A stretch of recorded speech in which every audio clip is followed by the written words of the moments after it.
Emily Carter had perfected the art of invisibility. In the crowded hallways of Cedar Springs High, she moved like a ghost, always present, but never noticed. Her head was perpetually buried in a book or focused on the coding screen of her laptop. With her wire-rimmed glasses and oversized hoodies, she was the definition of a nobody, and that was just fine with her. Outside of school, she lived for robotics, spending endless hours in the lab, tweaking circuits and debugging lines of code. Science was logical, predictable, safe. Everything high school was not. Her only real friend, Tyler Brooks, was equally nerdy, but had an easygoing charm that made it harder for people to mess with him. Emily, on the other hand, was an easy target. It started small. Snickers in the hallway, whispered jokes about her being a walking motherboard. Then came the notes, left in her locker with crude doodles of her as a robot with malfunctioning gears. Emily ignored it all, burying herself deeper in her projects. But when Jake Morrison set his sights on her, it became impossible to ignore. Jake was everything Emily was not: popular, athletic, and universally admired. The star quarterback, son of a former NFL player, and the guy every teacher excused for missing assignments because football comes first. He was untouchable, and for some reason he enjoyed making her life miserable. At first it was the casual insults. "Hey, Robo-Girl, built any new friends yet?" He'd smirk as she walked past. Then the harmless pranks. Someone rewired her locker so it wouldn't open. Another time, she found her laptop wallpaper changed to an image of a rusted-out robot with the caption, "System Failure." But then came Maddie Hayes. If Jake was the king of the school, Maddie was its queen, the school's most followed influencer, whose phone never left her perfectly manicured hands. Maddie took Jake's bullying and turned it into entertainment. She filmed every moment, edited the footage, and posted it online with captions that would have been funny if they weren't aimed at Emily. The worst part? People laughed. Even students, who had never spoken to Emily before, started whispering when she walked by, waiting for the next viral clip. And while she tried to keep her head down, each notification on her phone reminded her that her humiliation was being broadcasted far beyond the school walls. What no one knew, what she never let anyone see, was the other side of Emily Carter.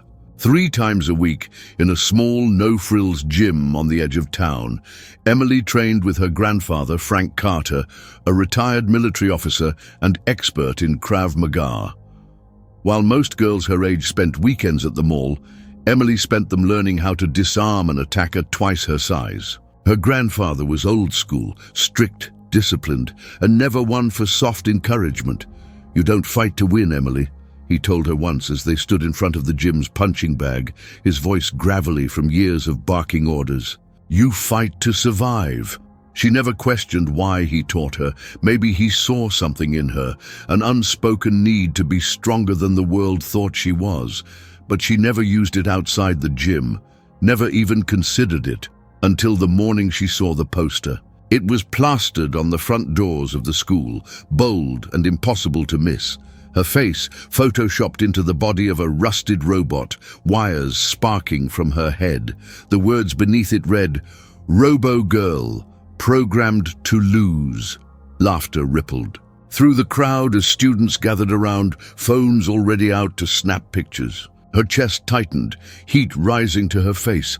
Tyler, standing beside her, ripped one of the posters down and crumpled it in his hands. "This is too much," he muttered, glancing at her. "You okay?" Emily stared at the image, her stomach twisting. She wanted to pretend it didn't matter, that this was just another dumb prank. But this was different. This was a statement. She could hear Maddie's laugh from somewhere nearby, the high-pitched giggle that always followed one of her masterpieces. Jake, no doubt, was enjoying the show too. But Emily didn't react. She wouldn't give them that satisfaction.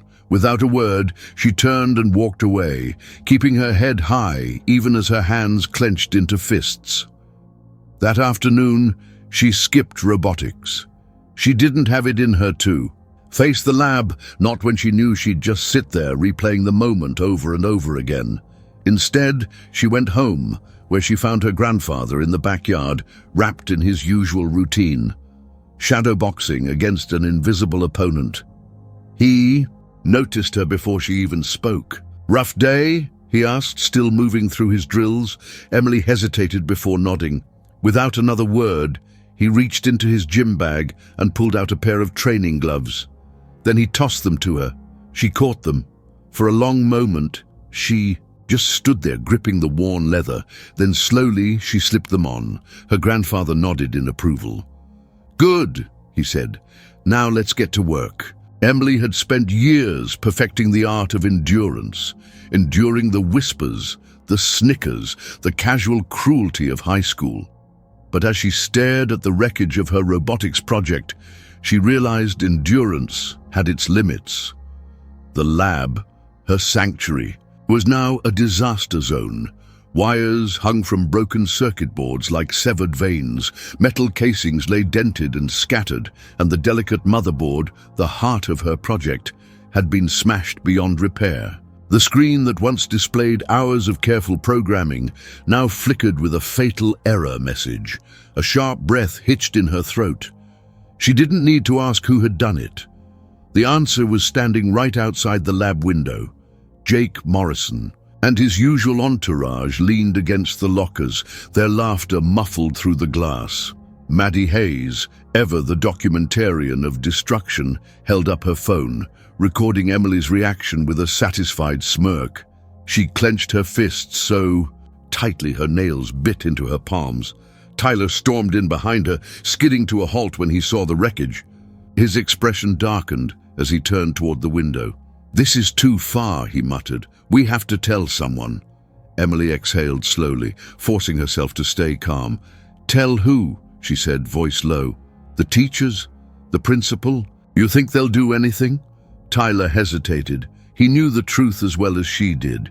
Jake wasn't just popular, he was untouchable. His father was a legend in town, a former NFL star who had turned into a local business mogul. People didn't cross the Morrisons. Her throat burned with unspoken rage. They had taken everything, her dignity, her peace, and now this. The project she had poured months into, the one that was supposed to prove she was more than just a joke. To them. But the worst part wasn't the destruction, it was the fact that she had let it happen. That she had stood by day after day, pretending that if she ignored them, they would stop. She wasn't sure what was stronger at that moment, the sadness or the shame. Tyler nudged her gently. "Come on, Em. We can fix it. We've come back." "From worse." Emily shook her head. "Not this time." She turned on her heel and walked out of the lab, past the window where Jake and his friends still stood. He called something after her, another dumb insult, but she barely heard it. She kept walking straight out of the school, straight home, straight to the one place where she had never been weak. The backyard training mat was already set up when she arrived. Her grandfather, Frank Carter, was waiting for her, hands wrapped, his sharp eyes scanning her face the way only he could. "Bad day?" he asked simply. Emily didn't answer. She just stepped onto the mat, pulled off her hoodie, and raised her hands into position. Her grandfather nodded approvingly. "Good, then let's begin." The first punch she threw was sloppy. She knew it the moment her knuckles connected with the training pad he held up. She was thinking too much. About the lab, about the laughter, about the humiliation. "Again," Frank said. She struck again. Harder, more precise. Good. They moved through the drills in silence. Her fists slammed into the pads, her body moving on pure muscle memory. Block, strike, evade, again and again. The burn in her arms and legs was familiar grounding. "You're angry," Frank observed after a while, lowering the pads. "Good, but anger alone won't win you anything." Emily exhaled sharply, brushing a loose strand of hair from her face. "Then what will?" Frank studied her for a moment, before setting the pads aside. "Control." She frowned, rolling her sore shoulders. "Control won't fix what they did." "No," he agreed. But losing it will only make things worse. Emily knew he was right. She had spent years learning that exact lesson, how to channel her emotions into movement, how to strike without letting anger dictate her form. But today, that lesson felt harder to remember. She wiped sweat from her forehead and met his eyes. "So what do I do?" Frank considered her for a moment before speaking. "You've spent too long letting them define you. It's time you remind them who you really are." She didn't respond right away. The words settled over her, sinking, implanting something deep in her chest. That night, long after she had showered and collapsed into bed, she lay awake, staring at the ceiling. The wrecked project, the laughter, the way Maddie's phone had captured every moment of her humiliation. She turned onto her side and stared at the training gloves on her desk. Something had to change, and this time she wouldn't wait for someone else to do it. Emily arrived at school the next morning with her shoulders squared and her head held high. The weight that had been pressing down on her for months, maybe years, felt lighter, but not gone. It was still there, lingering like a dull ache. But something inside her had shifted. Last night, as she lay in bed staring at her training gloves, she had made a decision. She wouldn't be their victim anymore. The hallways buzzed as usual, filled with the clatter of lockers slamming and the chatter of students absorbed in their own worlds. But as Emily walked past, she caught the sideways glances, the smirks, the not-so-subtle whispers. Maddie had posted another video. She could feel it. The air was charged with the same cruel anticipation that always followed one of Maddie's viral hits. Tyler caught up with her near the science wing, his face tight with worry. "Did you see it?" he asked. "I don't need to," Emily said. "It's bad, Em," he lowered his voice. "They edited it to make it look like you were crying over the robot." She swallowed hard, but didn't stop walking. "Let them laugh," Tyler sighed, shoving his hands into his pockets. "I don't get how you're so calm about this." "I'm not," she wanted to say. "I'm just done letting them see it." Before she could respond, the cafeteria doors swung open, and there they were, Jake and Maddie, sitting at their usual table like royalty. Maddie had her phone propped up, probably scrolling through the hundreds of comments under her latest post. Jake leaned back in his chair, grinning as one of his friends mimicked wiping fake tears from his eyes. Emily stopped. Her pulse quickened, but not with fear. Maddie glanced up and caught sight of her. A slow smile spread across her lips. "Oh, look," she said, loud enough for the whole table to hear. "The star of my latest production." Jake laughed, shaking his head. "You've really outdone yourself this time, Maddie. That editing, chef's kiss." Emily walked straight toward them. Tyler tensed beside her, like he was preparing for an explosion. Jake arched an eyebrow as she approached. "Something you want to say, Robo-Girl?" Emily exhaled slowly, steadying herself. She wasn't here to fight, not yet, but she wasn't going to back down either. "I just wanted to say," she said, voice even, "that if this is the best you can do, it's kind of sad." Maddie's smirk faltered for half a second. Jake's grin slipped. The students nearby, sensing something different in Emily's tone, fell silent. Jake sat up straighter. "Excuse me? You heard me." Emily crossed her arms. "All that effort, all those hours spent editing, and this is what you come up with, a fake crying video?" She tilted her head slightly. "If I didn't know any better, I'd think you were desperate." Maddie's face darkened. Jake, for the first time, looked like he wasn't sure whether to laugh or be pissed. Emily turned and walked away before they could respond. Tyler hurried after her, eyes wide. "Holy Emily, that was—" "I know," she said, her heart hammering. For the first time in a long time, she felt like she had won, but she also knew this wasn't over, not even close. Emily knew that pushing back against Jake and Maddie wouldn't go unanswered. She had embarrassed them in front of their audience, and people like them didn't take humiliation lightly. So when lunch rolled around the next day, she wasn't surprised. When the cafeteria got quieter as she walked in, the shift in atmosphere was almost palpable, like a storm about to break. Tyler, already at their usual table, was scrolling through his phone, his jaw clenched. When she sat down, he immediately turned the screen toward her.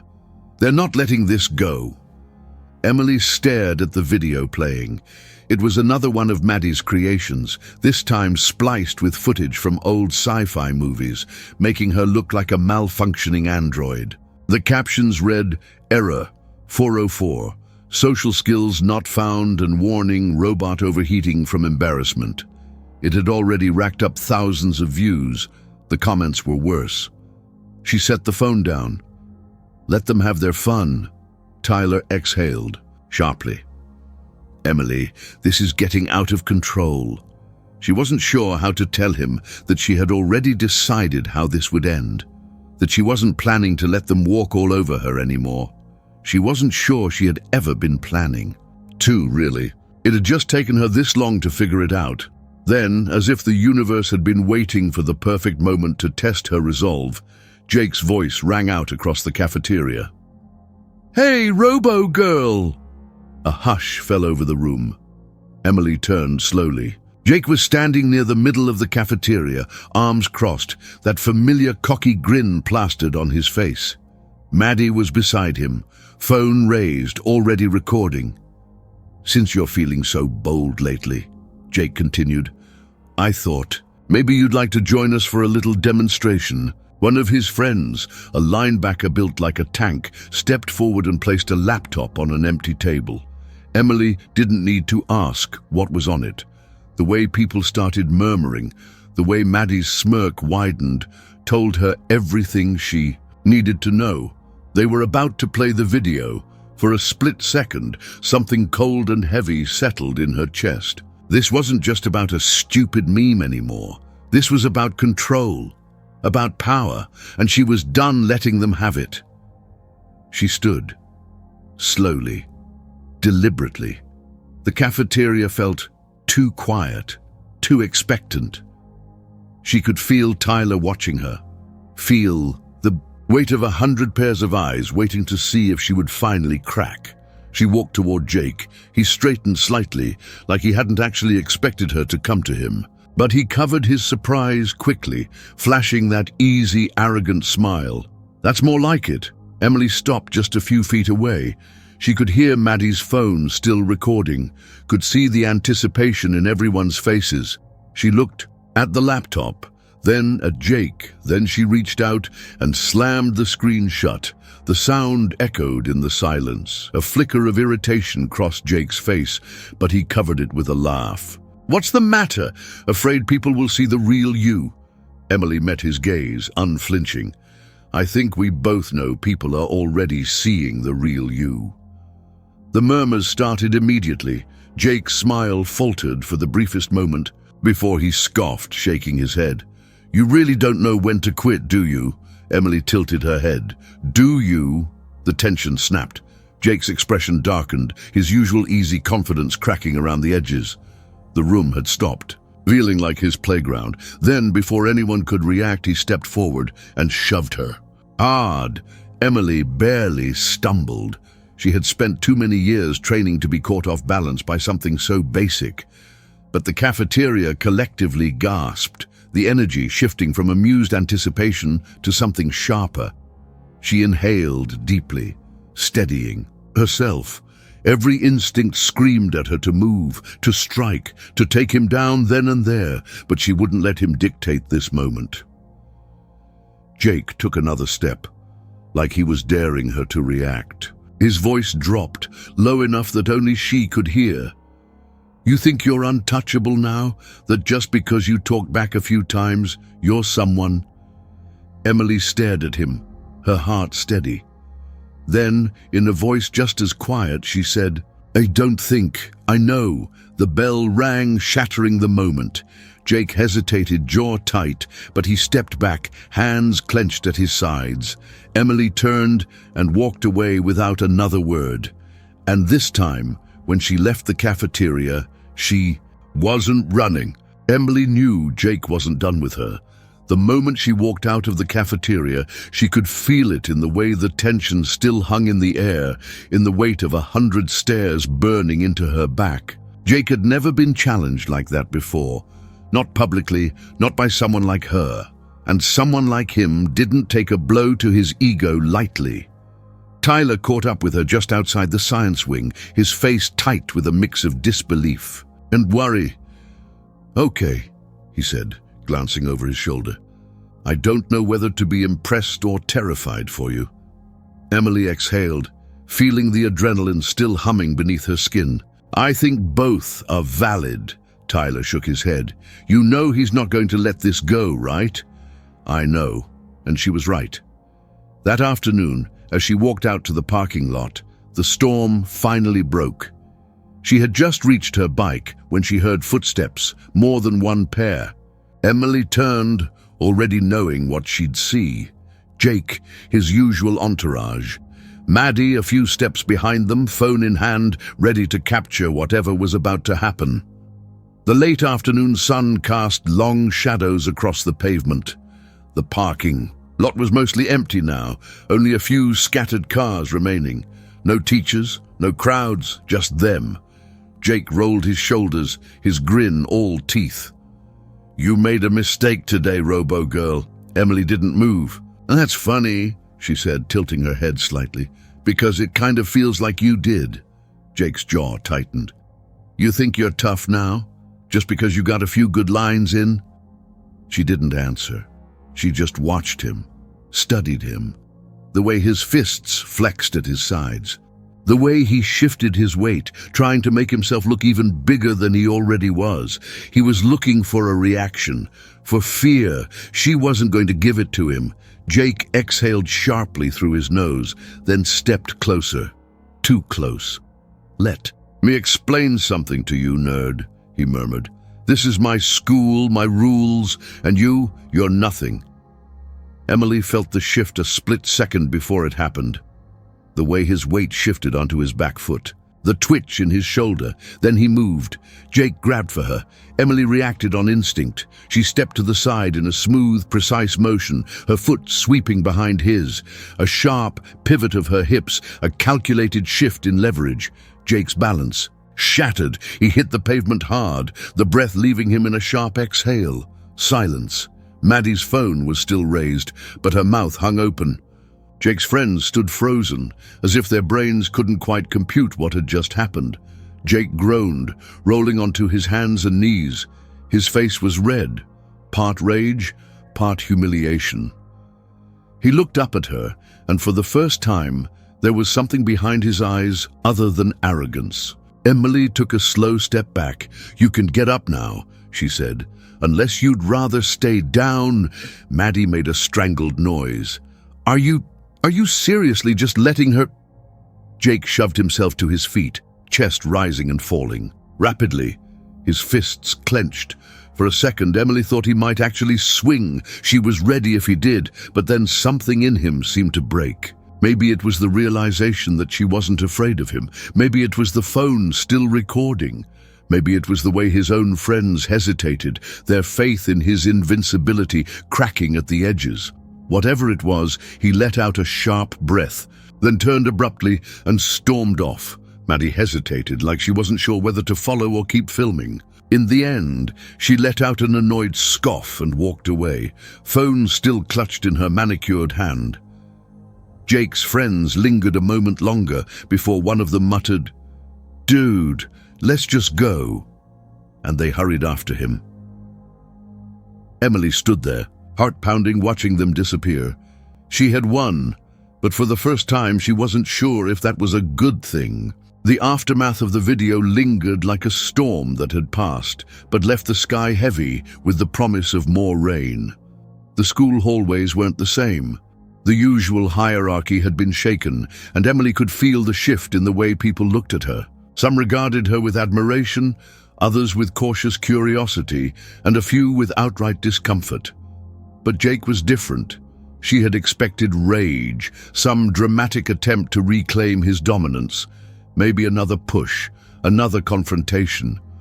But instead he was absent.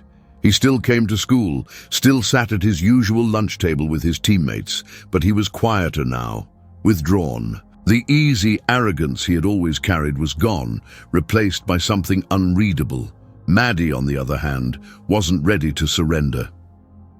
She cornered Emily 2 days later in the hallway after robotics club. The corridor was mostly empty, the final echoes of students leaving for the day fading into silence. Emily had barely zipped up her backpack when she heard the sharp click of Maddie's heels against the tile. Emily turned slowly, already expecting the venom in her expression. "You think this is over?"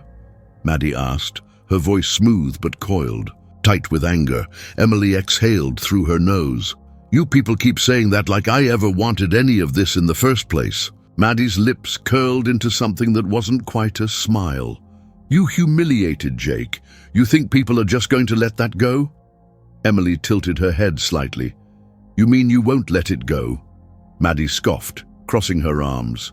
"You think you're untouchable now? That just because people are talking about you, that means they actually like you?"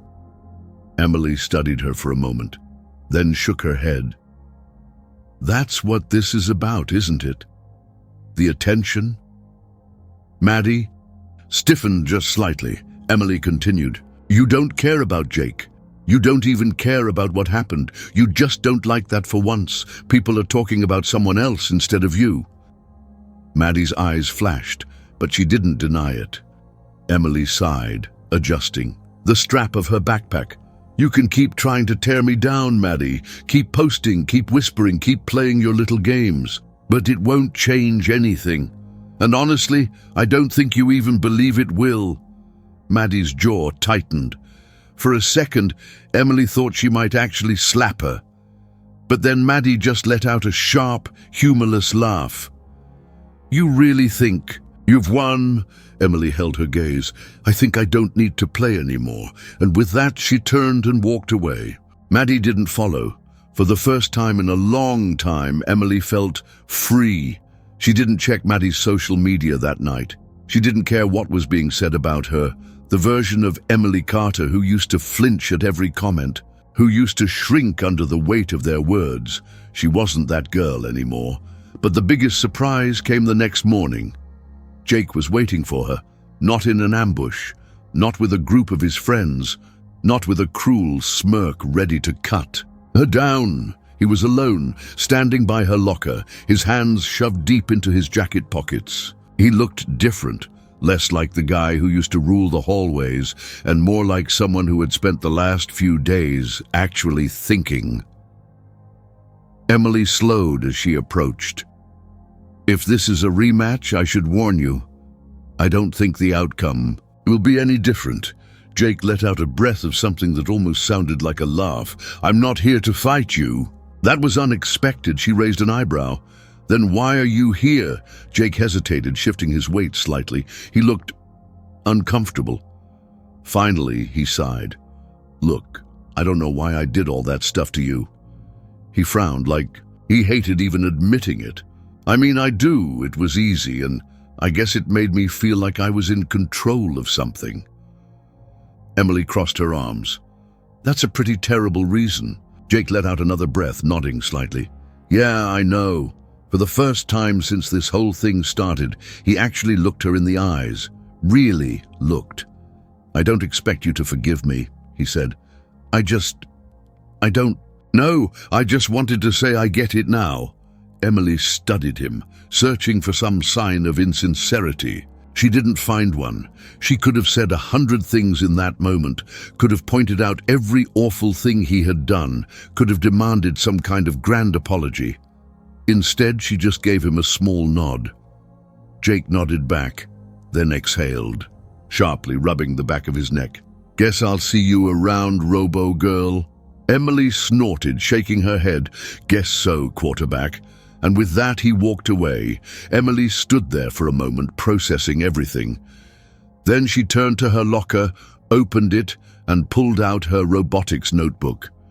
She had work to do. The world wasn't going to stop for her, but she had finally stopped letting it control her. If you enjoyed the story and want to see more content like this, support the channel by subscribing, liking, and turning on notifications.